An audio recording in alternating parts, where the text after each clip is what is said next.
वर्ष 2026 मध्ये जी अमरनाथची यात्रा आपण आयोजित केली आहे त्याबद्दलची सविस्तर माहिती या आणि इथून पुढच्या 1-2 व्हिडिओमध्ये मी देते आहे। अमरनाथ यात्रेचा सगळ्यात मोठा एक हे असतो प्रश्न तो म्हणजे नोंदणी प्रक्रिया, रजिस्ट्रेशन प्रोसेस। तर त्या रजिस्ट्रेशन प्रोसेसवर मी एक स्पेशल व्हिडिओ बनवेल। मात्र या व्हिडिओमध्ये मी तुम्हाला आपली ही अमरनाथ यात्राचं नियोजन काय असेल कसं असेल याची एक थोडक्यात माहिती देते। अमरनाथची जी गुफा आहे तर ती जम्मू काश्मीर राज्यामध्ये आहे। आपल्याला जम्मू तवी नावाचा जो जिल्हा आहे किंवा जम्मू जे रेल्वे स्टेशन आहे आपल्याला रेल्वेनी किंवा फ्लाईटनी तिथपर्यंत जाता येतं। एक तर जम्मू तवी पर्यंत जाता येतं किंवा श्रीनगर पर्यंत फ्लाईट कनेक्टिव्हिटी चांगली आहे। पण जर का तुम्ही रेल्वेनी जाणार असाल तर त्यासाठी म्हणजे रेल्वेचा जो पर्याय आहे त्यासाठी जम्मू हे जे शहर आहे ते जास्त उत्तम आहे कारण तिथून कनेक्टिव्हिटी रेल्वेची जास्त चांगली आहे। तर म्हणून आपली ही जी यात्रा आहे तर आपण ही ट्रेननी याचं नियोजन केलं आहे। अर्थात कोणाला जर फ्लाईटनी जायची इच्छा असेल वेळेअभावी किंवा कन्व्हिनियन्स अभावी तर तसं तुम्ही आम्हाला कळवा, तुमचं ते सुद्धा बुकिंग आपण तुम्हाला करून देऊ। तर आपलं नियोजन असं आहे की आपण झेलम एक्सप्रेसद्वारे जम्मू पर्यंत ट्रेननी जाणार आहोत। झेलम एक्सप्रेस जी आहे ती पुण्यावरून निघते आणि पुण्यानंतर मनमाड भुसावळ हे महत्त्वाचे 2 जंक्शन आहे। पण दरम्यानच्या काळात पण जळगाव असेल, कोपरगाव असेल, चाळीसगाव असेल तर हे पण त्या रेल्वेचे स्टॉप्स आहेत। अहमदनगर आहे, मात्र तिथे ही रेल्वे 2-2, 3-3 मिनिटच थांबते। सो तुम्ही ज्या कुठल्या जिल्ह्यात शहरात राहत असाल तर तिथून तुमचा जवळचा जिल्हा कुठला आहे त्याचं नियोजन तुम्ही करू शकता आणि ट्रेनमध्ये तुम्ही येऊ शकता। ट्रेनमध्ये आपला संपूर्ण ग्रुप तुमच्या सोबत असणार आहे।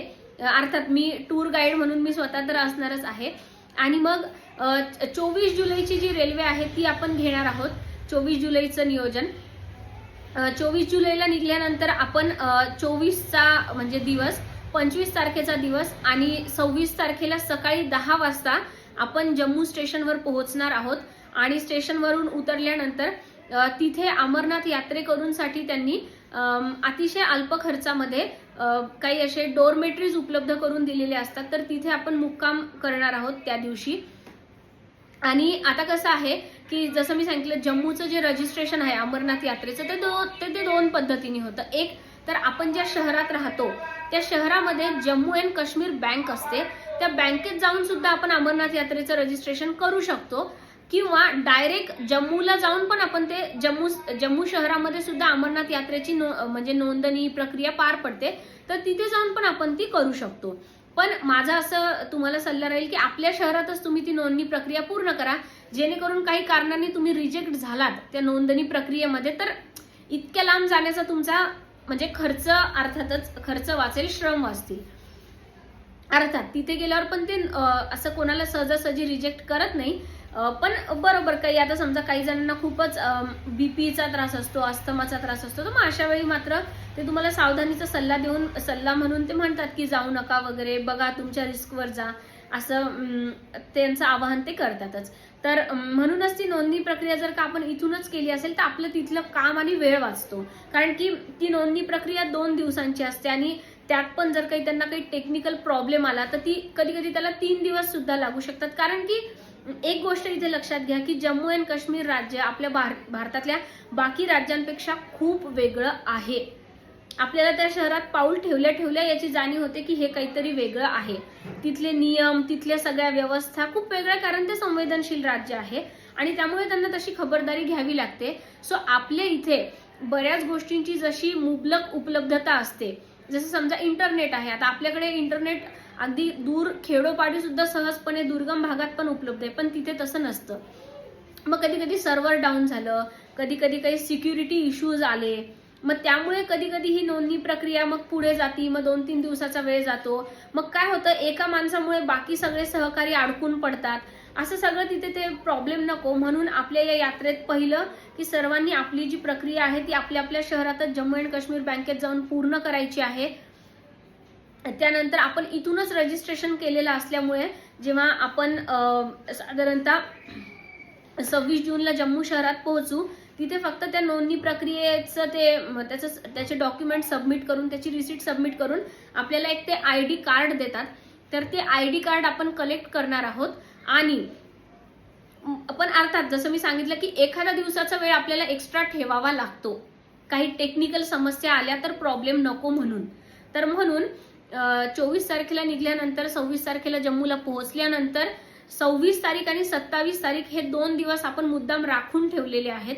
आणि मग 26 किंवा 27 तारखेला आपण अमरनाथ यात्रेसाठीचा जो बालटाल नावाचा बेस कॅम्प आहे तिथे जाणार आहोत. त्यासाठी आपण जे तिथे सार्वजनिक जे सरकारी बसेस असतात ना, तर त्या बसेसची सरकारतर्फे त्याचं हे केलेलं आहे, नियोजन केलेलं असतं. तर आपण बसनी बालटाल पर्यंत जाणार आहोत. आणि ते जे 2 दिवसाचा वेळ मी सांगते आहे नोंदणी प्रक्रियेचा, म्हणजे 26 आणि 27 तारखेचा, तर त्या दिवशी जर आपलं म्हणजे आपल्या ग्रुपमधल्या सगळ्या सदस्यांचं काम त्या दिवशी झालं तर त्याच दिवशी रात्री आपण निघणार आहोत. पण समजा आता काही जणांचं नाही झालं, काही परत टेक्निकल प्रॉब्लेम आला तर दुसऱ्या दिवशी आपण जाणार आहोत. म्हणजे 26 किंवा 27 तारखेला आपण बालटालसाठी जाणार आहोत. आणि मग साधारणतः आपण 28 तारखेला दुपारी पोहोचू बालटालला. व हे 2 दिवस आपण काय करायचं तर जम्मूचं जे लोकल साईट सीन आहे ते आपण करणार आहोत. काही तिथे प्राचीन मंदिरं वगैरे आहेत, कालिका मातेचं एक किल्ल्यावर असं मंदिर आहे वगैरे. तर जम्मूचं लोकल टुरिझम आपण करणार आहोत. आणि मग आपण बालटालला जाणार आहोत. बालटालला बसनी गेल्यानंतर तिथे टेंटची व्यवस्था केलेली असते सरकारतर्फे, पेड असतात ते टेंट. तर त्याचा पण जो खर्च वगैरे आहे ते आपल्या यात्रेमध्ये समाविष्ट आहे. आपण बसनी तिथपर्यंत गेल्यानंतर त्या टेंटमध्ये आपलं सामान वगैरे घेऊन गेल्यानंतर मुक्काम करायचं आहे तिथे त्या दिवशी. म्हणजे साधारणतः 28 तारखेच्या दुपारी आपण पोहोचू. 28 तारखेला दुपारी आपण आराम करायचा आहे, रात्री शांत झोप घ्यायची आहे. तिथे अति प्रचंड थंडी असते कारण आपण समुद्र सपाटीपासून खूप उंचीवर गेलेलो असतो. जवळपास बालटालचा बेस कॅम्प समुद्र सपाटीपासून 7000 किलोमीटर उंची म्हणजे 7000 फूट उंचीवर आहे. सो लगेच वातावरणातला फरक जाणवतो, ऑक्सिजनची विरळता जाणवते. पण अर्थात निसर्ग सौंदर्य सुद्धा खूपच सुंदर आहे. तिथून जवळूनच झेलम नदी वाहत असते, खूपच सुंदर. आणि अमरनाथ यात्रेकरूंसाठी लंगरची व्यवस्था केलेली असते मोफत. तर ते लंगर सुद्धा अतिशय बघण्यासारखे असतात की फ्रीमध्ये ते लंगर म्हणजे जेवणाच्या व्यवस्थेसाठीचे लंगर असतात. पण इतकं तिथे छान ते माहोल असतं ना की सगळं असं आपण म्हणजे मंत्रमुग्ध होऊन जातो तिथे गेल्यानंतर. सो आपण सगळेजण 28 तारखेला सगळे टेंट वगैरे फिरणार, सगळे लंगर वगैरे फिरणार आहोत, पूर्ण बालटालचा बेस कॅम्प बघणार आहोत. आणि मग 29 तारखेला गुरुपौर्णिमा आहे. तर गुरुपौर्णिमेच्या दिवशी आपण अमरनाथ भगवान म्हणजे सकाळी 4 वाजताच म्हणजे सकाळी 2 वाजताच निघावं लागतं. म्हणजे जर घोड्यावाले असतील तर 2 वाजता निघावं लागेल. आणि हेलिकॉप्टर जर असेल कोणाला यायचं तर त्याचा वेळ ते आपल्याला, स्लॉटचा वेळ ते आपल्याला देतात. तर घोड्यानी किंवा पायी किंवा हेलिकॉप्टरनी किंवा डोलीची व्यवस्था असते. अशा 4 पर्यायांपैकी जो पर्याय तुम्हाला सोयीस्कर असेल त्या पर्यायाने अमरनाथ गुफेपर्यंत आपण पोहोचू शकतो. तर बालटालचा बेस कॅम्प ते अमरनाथ गुफा हे जे अंतर आहे ते साधारणतः 27-28 किलोमीटर अंतर आहे. पण ते पहाडी भाग असल्यामुळे आपल्या इकडचं 27-28 किलोमीटर अंतर आणि ते याच्यामध्ये जमीन आसमानचा फरक आहे. तर ते अंतर पार करायला आपल्याला कधी कधी 5 ते 6 तास वेळ लागतो घोड्यावरून.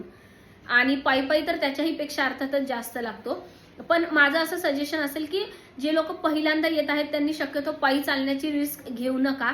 कसं असतं, पहिल्यांदा तुम्ही सगळं बघून घ्या, तुमची मानसिक तयारी करायला लागलं तर पुढच्या वर्षी वगैरे तुम्ही परत जाऊ शकता. पण यावर्षी शक्यतो जर तुम्ही पहिली वेळ असाल तर घोड्याचाच प्रेफरन्स ठेवा. घोड्याने एकदम सेफ प्रवास होतो आणि हेलिकॉप्टरनी पण होतो.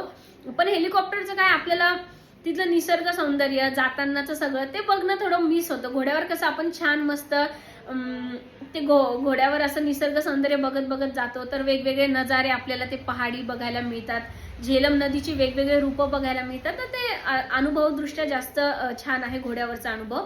म्हणून आपण घोडा प्रेफर करू शकता. आणि मग घोड्यानी त्या दिवशी गुरुपौर्णिमेच्या दिवशी दर्शन घ्यायचं आणि परत साधारणतः संध्याकाळी 6 ते 7 वाजेपर्यंत आपण आपल्या जो टेंट असतो त्या टेंटला मुक्कामी परत येतो. मग त्या दिवशी 29 तारखेच्या रात्री आल्यानंतर अर्थातच सगळे खूप दमलेले असतात, त्या दिवशी आराम करायचा. आणि मग 29 तारखेचं अमरनाथ दर्शन झाल्यानंतर 30 तारखेला सकाळीच आपण जे सोनमर्ग आणि गुलमर्ग तिथून जवळच असणारे काही ठिकाणं आहेत तर तिथे म्हणजे हे ठिकाणं म्हणजे जिथे पिक्चरची शूटिंग वगैरे होती, तर ते स्पॉट्स आहेत. तर तिथे आपण भेट देणार आहोत. पहलगामला आपण जाणार आहोत. 2 दिवसात जेवढं आपल्याला म्हणजे शक्य होईल, 30 तारीख आणि 31 तारीख, तर या 2 दिवशी आपण सोनमर्ग, गुलमर्ग आणि काय म्हणता येईल पहलगाम हे 3 स्पॉट फिरणार आहोत. आणि मग 31 जुलैच्या रात्री आपण मुक्कामी कटऱ्याला येणार आहोत. कटरा म्हणजे जिथे वैष्णव देवीचं जे स्थान आहे ते, म्हणजे त्याचा जिल्हा कटरा येतो ऍक्च्युली. आणि मग तिथे आपण मुक्कामी येणार आहोत. बसनी येणार आहोत आपण, किंवा वेळेवर जशी सार्वजनिक व्यवस्था उपलब्ध होईल, समजा आपण आपले सगळे मेंबर असू तर आपण आपली एखादी गाडी करून पण येऊ शकतो. ते सगळं परिस्थितीजन्य काही गोष्टी आहेत. तर आपण मग तिथे येणार आहोत कटऱ्याला. आणि 1 तारखेला कटऱ्याला येऊन परत धर्मशाळेमध्ये किंवा डोरमेटरी जे काही आपण बुकिंग इथून करू, बुकिंग सर्व आम्ही करणार आहोत. म्हणजे यात्रेच्या आपल्या टूरच्या पॅकेजमध्ये ते समाविष्ट आहे. आपण मग तिथे आराम करून वगैरे 1 तारखेला सकाळीच आपण वैष्णव देवीला जाणार आहोत.